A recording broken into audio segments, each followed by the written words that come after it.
The rain hammered my windshield like bullets as I sat in the Boeing parking lot, watching my marriage die through a hotel window across the street. Lauren was supposed to be working late again, but there she was in the Fairmont's bar, her hand sliding up some guy's thigh like she owned it. My wife of 8 years, the woman who'd spent our entire relationship telling me I wasn't good enough for her precious family, was cheating with her cousin Trent. I should have been surprised. Hell, I should have been devastated. Instead, I felt something cold and calculating settle in my chest as I watched them through my binoculars. Maybe it was the aerospace engineer in me, but I started thinking about trajectories and impact points. My name's Ethan Ward, and I fix things that fly for a living. Turns out I'm pretty good at fixing things that fall apart too. Before we dive deeper into this story, I have one small request. Please subscribe, drop a like, comment, and hit that hype button to boost this channel so more people can discover these incredible Reddit stories. 3 months earlier, I'd been stupid enough to think my biggest problem was Barrett Sinclair's monthly lectures about my lack of ambition. Barrett was Lauren's older brother, a real estate shark who wore $1,000 suits and treated me like something he'd scrape off his Italian leather shoes. "Ethan, buddy," Barrett had said during our last family dinner, his voice dripping with fake concern. "You've been at Boeing for 10 years now? Still just a technician?" I'd been cutting into my overpriced steak at the country club, trying to ignore the way Lauren's mother Janelle was eyeing me like I'd tracked mud on her Persian rug. "Senior aerospace technician," I'd corrected, "and I like what I do." "But you could do so much more," Lauren had chimed in, her voice carrying that particular tone that meant she'd been talking to her family about me again. "Mike Peterson just got promoted to engineering manager. He makes twice what you do." "Mike Peterson kisses ass professionally," I'd replied, taking a sip of wine that probably cost more than my daily salary. "I fix planes so they don't fall out of the sky. Seems pretty important to me." Barrett had laughed, the sound sharp and condescending. "That's very noble, Ethan. But nobility doesn't pay for the lifestyle Lauren deserves. She's used to a certain standard." I'd looked around the dining room of the Rainier Club, taking in the crystal chandeliers and oil paintings of late rich guys, and wondered when exactly I'd signed up to maintain Lauren's standard. When we'd met at the University of Washington, she'd been studying hospitality management, and I'd been working my way through engineering school. She'd seemed impressed that I could rebuild a motorcycle engine and explain aerodynamics. Now, apparently, those skills weren't enough. "Ethan's doing fine," Lauren had said, but her tone suggested otherwise. "We're doing fine." "Are you, though?" Janelle had asked, setting down her wine glass with a delicate clink. "I mean, you're still renting that little apartment in Ballard. Most couples your age have bought a house by now." "We're saving up," I'd said, which was partially true. We were saving up, but every time we got close to a down payment, some family emergency would drain our account. Barrett's divorce settlement, Janelle's cosmetic surgery, Trent's business opportunity that always seemed to need just a little more seed money. "Well, you know we're always here to help," Barrett had said, which was his way of reminding me that any help would come with strings attached. The Sinclair family helped each other, and by marriage, I was technically family. But I was also clearly the weak link. That night, driving home in my 10-year-old Honda while Lauren scrolled through her phone in the passenger seat, I tried to bring up the conversation. "Your family really doesn't think much of me, does it?" Lauren had sighed without looking up from her screen.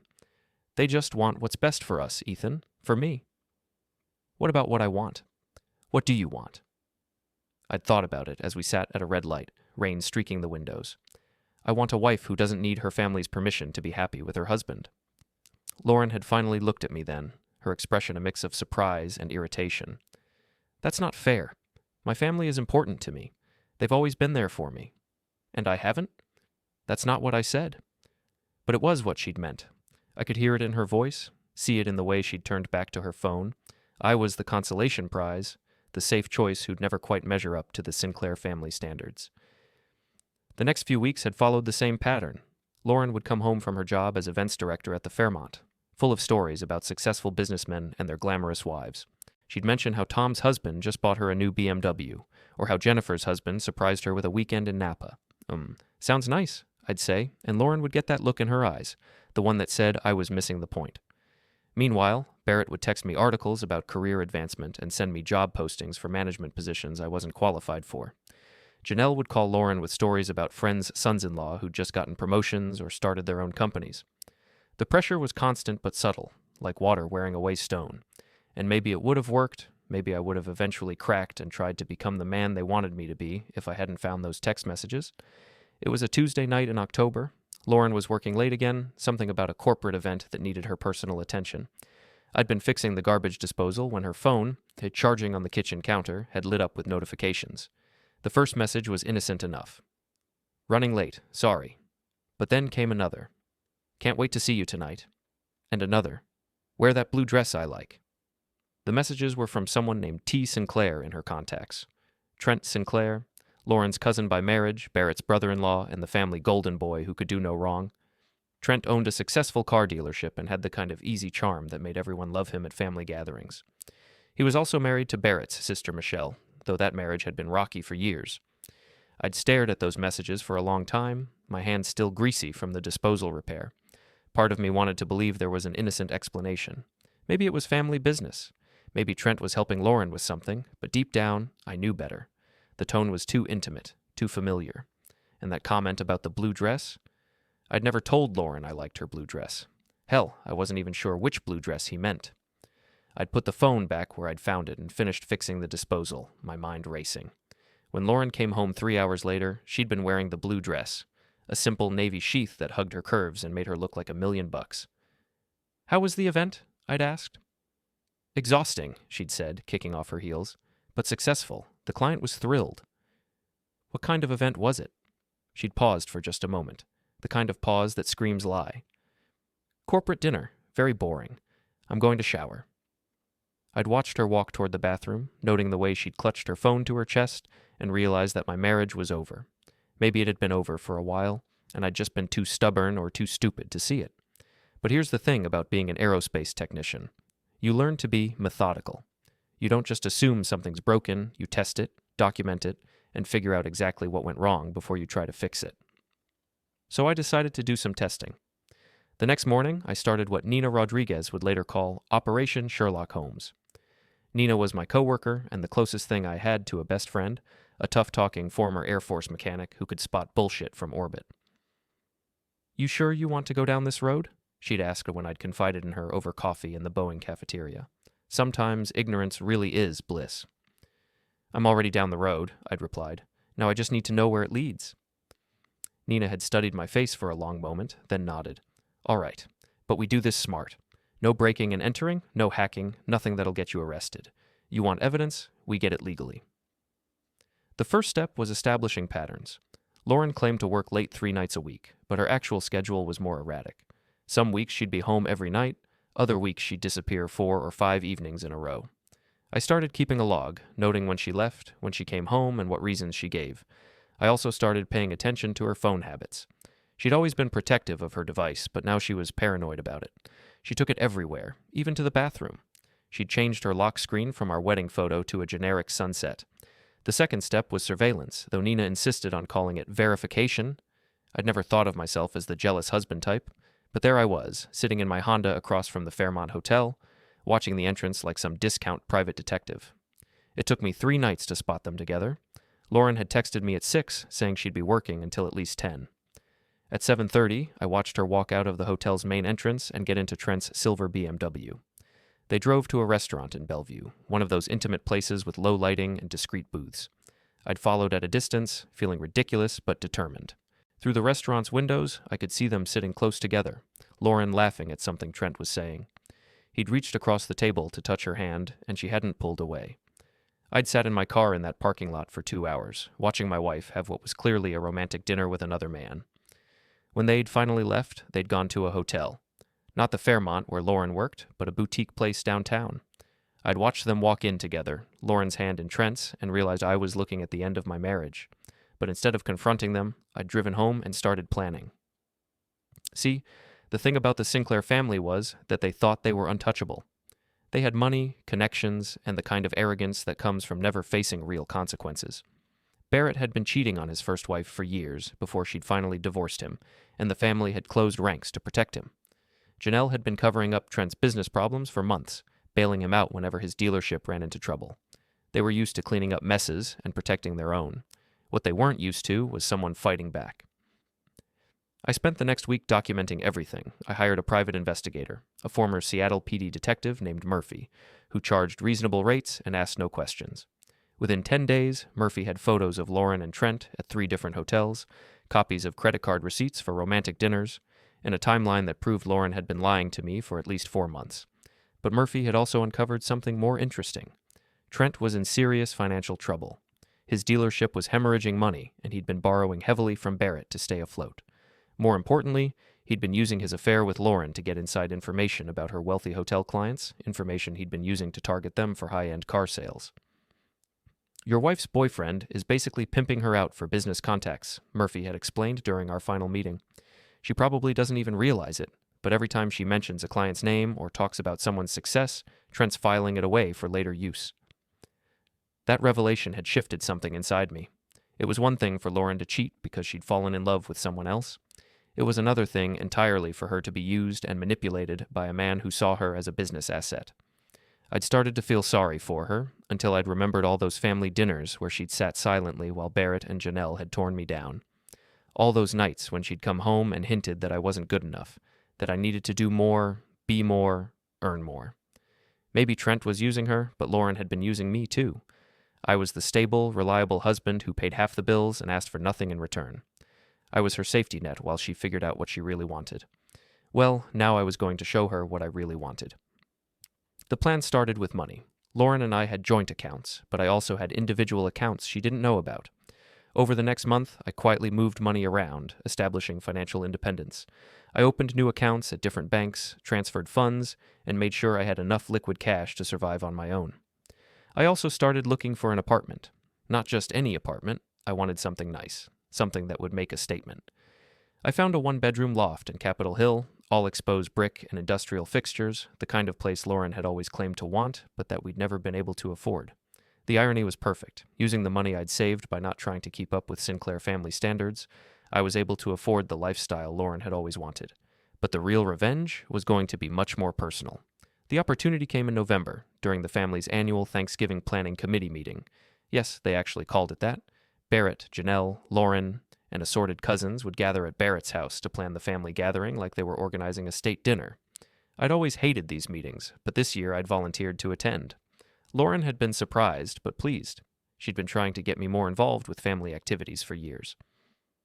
"I'm glad you're finally making an effort," she'd said as we'd driven to Barrett's house in Bellevue. "It means a lot to me." "I'm full of surprises," I'd replied, which was truer than she knew. The meeting was held in Barrett's home office, a shrine to his real estate success complete with awards, photos of him with local politicians, and a view of Lake Washington that probably cost him 7 figures. Everyone was there. Barrett and his new girlfriend Stephanie, Janelle, Lauren, Trent, and his wife Michelle, and a handful of cousins I barely knew. "All right, people," Barrett had announced, settling behind his mahogany desk like a CEO addressing shareholders. "Let's make this the best Sinclair Thanksgiving yet." For an hour, I'd listened to them debate menu options and seating arrangements with the kind of intensity usually reserved for international peace negotiations. Janelle wanted traditional turkey and stuffing. Barrett's girlfriend wanted something more modern. Trent suggested catering from his friend's restaurant, which would give him a kickback. Through it all, I'd watched Lauren and Trent carefully. They were being discreet, but I could see the subtle signs of their affair. The way Trent's eyes lingered on Lauren when he thought no one was looking. The way Lauren found excuses to walk past his chair. The brief touch of hands when Lauren passed him a drink. Michelle, Trent's wife, seemed oblivious. She was focused on her phone, probably dealing with work emails. Michelle was a successful marketing executive who traveled constantly, which explained how Trent had found the time for an affair. "What about you, Ethan?" Barrett had asked suddenly. "Any thoughts on the menu?" "Actually, I do have something to contribute," I'd said, standing up and walking to Barrett's computer. "Mind if I show everyone something?" Barrett had shrugged, probably assuming I wanted to pull up some recipe or restaurant review. Instead, I'd opened my email and projected Murphy's surveillance photos onto Barrett's wall-mounted monitor. The room had gone silent. The first photo showed Lauren and Trent entering the downtown hotel. The second showed them kissing in the parking lot of the Bellevue restaurant. The third showed them in what was clearly an intimate embrace outside another hotel. "Jesus Christ," Barrett had whispered. Michelle had looked up from her phone, seen the images, and gone white as paper. "What the hell is this?" "This," I'd said calmly, "is what your husband and my wife have been doing for the past 4 months." The explosion that followed was everything I'd hoped for and more. Michelle had started screaming at Trent, who'd tried to deny everything despite the photographic evidence. Janelle had gone into full damage control mode, demanding to know where I'd gotten the photos and threatening to sue me for invasion of privacy. Barrett had just sat there, staring at the images with a look of complete shock. And Lauren? Lauren had started crying and begging me to let her explain. Explain what? I'd asked, advancing the slideshow to show more photos. Explain how you've been lying to me for months. Explain how you've been using your job to feed client information to your boyfriend. Explain how you've been making me feel like shit about my career while you've been cheating on me. It's not what it looks like, Lauren had sobbed. It looks like you're sleeping with your cousin, Michelle had snarled. What else could it possibly be? He's not my cousin, Lauren had protested weakly. He's Barrett's brother-in-law. Oh, well that makes it so much better, Michelle had shot back. Trent had finally found his voice. Ethan, man, I can explain. Don't, I'd cut him off. Don't insult my intelligence any more than you already have. I'd closed the laptop and looked around the room at the wreckage I'd created. Barrett looked like he'd aged 10 years in 10 minutes. Janelle was frantically texting someone, probably a lawyer. Michelle was still screaming at Trent, and Lauren was collapsed in her chair, mascara running down her cheeks. I'll be filing for divorce on Monday, I'd announced. Lauren, you can stay at the apartment until the end of the month, but after that, you'll need to find somewhere else to live. I'd suggest asking your family for help, but given that half of them are cheating scumbags and the other half are enablers, maybe you should consider other options. I'd walked toward the door, then paused. Oh, and Barrett, thanks for all those lectures about ambition and success. They really motivated me, just not in the way you intended. The drive home had been silent except for Lauren's crying. She'd tried to talk several times, but I'd held up my hand each time. Not now, I'd said. Not tonight. Tomorrow we can discuss the practical details of ending our marriage, but tonight I just want to go home and pretend the last 8 years didn't happen. But Lauren wasn't done fighting. The next morning, I'd woken up to find Lauren gone and a note on the kitchen counter. Gone to stay with Barrett. We need to talk when you're ready to be rational. I love you. A.L. I'd laughed out loud at that. After months of lying and cheating, she wanted me to be rational. After years of making me feel inadequate, she was claiming to love me. I'd crumpled up the note and thrown it away, then made coffee and called Murphy. How'd it go? He'd asked. Like a nuclear bomb, I'd replied. Which brings me to phase 2. Murphy had chuckled. I was wondering when you'd get to phase 2. What do you need? What I needed was documentation of Trent's financial problems and evidence of how he'd been using Lauren's client information. Murphy had already done most of the legwork, but I wanted everything organized and ready for maximum impact, because the Sinclair family wasn't going to let this go quietly. They were going to circle the wagons, minimize the damage, and try to paint me as the villain. Barrett would probably claim I'd violated their privacy.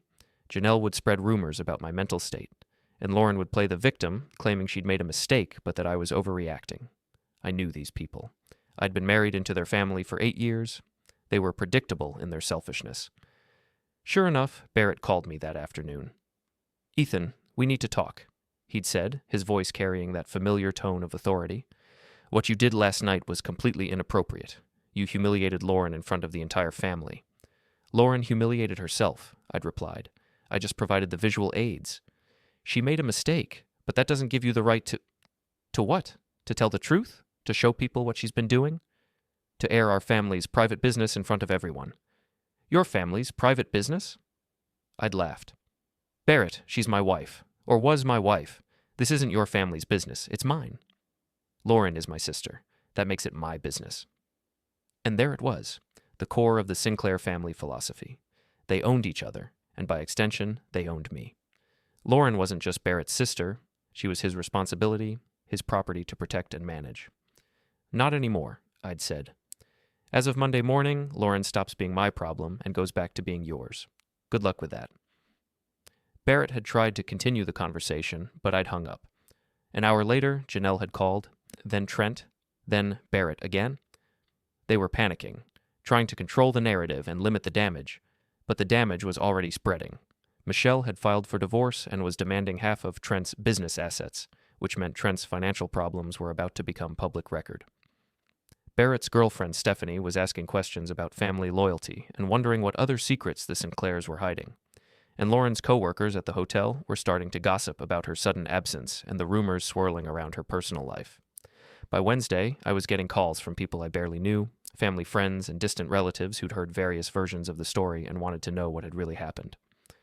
Let me guess, Nina had said when I told her about the calls. They're all asking if you're okay, but what they really want is dirt. Pretty much, I'd agreed.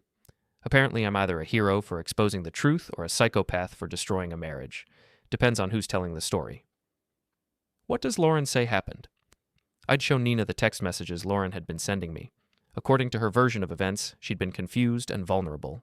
Trent had taken advantage of her loneliness, and I'd overreacted by humiliating her in front of the family. She's not taking responsibility for anything, Nina had observed. Of course not. That would require admitting she made choices. It's easier to blame Trent for seducing her and me for being mean about it. So what's next? What was next was the final phase of my plan, the part that would ensure the Sinclair family never forgot the lesson I was about to teach them. I'm going to give them exactly what they've always wanted, I'd said. I'm going to show them what success really looks like. The Fairmont Hotel's annual charity gala was the social event of Lauren's professional year. She'd been planning it for months, coordinating with Seattle's business elite to raise money for local children's hospitals. It was her chance to shine, to show off her event management skills and network with the city's power players. Under normal circumstances, I would have been her date, wearing an uncomfortable tuxedo and making small talk with people who barely tolerated my presence. This year, I had different plans. I'd bought a ticket to the gala as soon as they'd gone on sale, back when Lauren and I were still pretending our marriage was salvageable. The ticket cost $800, more than I'd usually spend on entertainment, but worth every penny for what I had planned. Lauren didn't know I was coming. As far as she knew, I was spending the evening at home, probably drinking beer and watching football like the unambitious loser she'd married.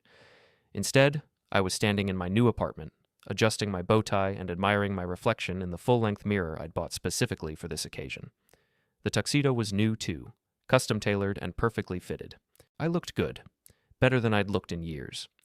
The past month had been transformative. Without Lauren's constant criticism and her family's endless demands, I'd rediscovered parts of myself I'd forgotten existed.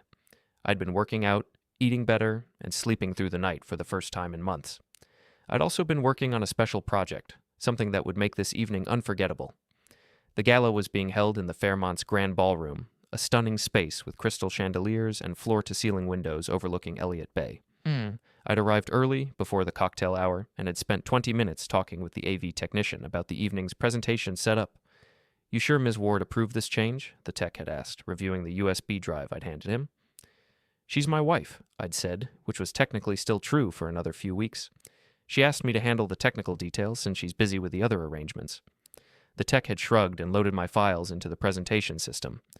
"It'll be ready to go when you give the signal." By 7 o'clock, the ballroom was filling with Seattle's elite. Tech executives, real estate moguls, politicians, and society wives, all dressed to impress and ready to write tax-deductible checks for a good cause. I'd recognized several faces from Lauren's social media posts and her stories about successful clients. Lauren herself looked stunning in a black evening gown that probably cost more than my monthly salary. She was working the room like the professional she was, greeting donors and making sure everyone felt important and appreciated. She was good at her job. I'd always admired that about her. She hadn't seen me yet. I'd positioned myself near the bar, partially hidden by a pillar, watching her move through the crowd with practiced grace. Barrett was there too, playing the role of supportive brother, introducing Lauren to potential clients and making sure everyone knew how proud he was of her success. Trent was notably absent. According to the rumors Nina had been tracking, he was dealing with the fallout from Michelle's divorce filing and the revelation of his business problems. Several of his high-end clients had canceled orders once word spread about his personal scandals. At 8:30, the formal program began. Lauren took the stage to welcome everyone and introduce the evening's speakers. She looked confident and poised, every inch the successful professional woman she'd always wanted to be. "Good evening, and thank you all for joining us for the Fairmont's annual charity gala," she'd begun, her voice carrying clearly through the ballroom's sound system. "Tonight, we're here to support Seattle Children's Hospital and the amazing work they do for our community's most vulnerable residents." The crowd had applauded politely as Lauren continued her opening remarks. She talked about the hospital's programs, the funds they were hoping to raise, and the impact their donations would have on local families. "Before we hear from our keynote speaker," Lauren had concluded, "I'd like to share a short presentation about the children and families we're supporting tonight." That was my cue. I'd walked to the AV booth and nodded to the technician who'd started my presentation. The lights had dimmed and the room's attention had focused on the large screens flanking the stage. But instead of heartwarming photos of sick children and grateful families, the screens had filled with surveillance photos of Lauren and Trent. The reaction had been immediate and devastating. Gasps echoed through the ballroom as the images cycled through Murphy's entire collection. Lauren and Trent entering hotels, kissing in restaurant parking lots, holding hands at romantic dinners. Lauren had stood frozen on the stage, staring at the screens in horror as her affair was exposed to 300 of Seattle's most influential people. The crowd had erupted in whispers and shocked murmurs as they'd recognized Trent from previous social events. "What the hell is this?" Barrett had shouted, pushing through the crowd toward the AV booth. But I'd already moved to the stage, taking the microphone from Lauren's nerveless fingers. "Ladies and gentlemen," I'd announced, my voice calm and clear. "I apologize for the interruption, but I thought you should know exactly what kind of person you're supporting tonight." The crowd had fallen silent, everyone straining to hear what I'd say next. "My name is Ethan Ward, and the woman on this stage is my wife. Or rather, she was my wife until I discovered she'd been having an affair with her married cousin for the past 6 months." Lauren had tried to grab the microphone back, but I'd stepped away from her reach. Now you might wonder why I'm sharing this information with all of you instead of handling it privately. The answer is simple, because Lauren and her family have spent years telling me that I wasn't successful enough, ambitious enough, or good enough to be part of their social circle. I gestured toward the screens, which were now showing financial documents Murphy had obtained through public records requests. These documents show that Lauren's boyfriend, Trent Sinclair, has been using information she provided about hotel clients to target them for fraudulent business deals. Your names, your financial situations, your personal details, all shared pillow talk between my cheating wife and her con artist lover. The murmur from the crowd had grown louder, shifting from shock to anger as people realized they'd been victimized. "So I decided to show you all what real success looks like," I'd continued. "Success isn't about having the right family connections or the most expensive clothes. Success is about having the courage to tell the truth, even when it's uncomfortable." Barrett had finally reached the stage, his face purple with rage. "You son of a bitch, I'll sue you for everything you're worth." "With what money?" I'd asked, advancing the presentation to show Barrett's own financial documents. "According to these public records, you're 3 months behind on your mortgage and facing foreclosure on 2 of your investment properties." The crowd had gasped again as Barrett's financial troubles were revealed. His girlfriend, Stephanie, had stared at him in shock, clearly learning about his problems for the first time. "The truth is," I'd continued, "the Sinclair family has been living beyond their means for years, using each other's credit and connections to maintain an illusion of success. They're not the wealthy, influential family they pretend to be.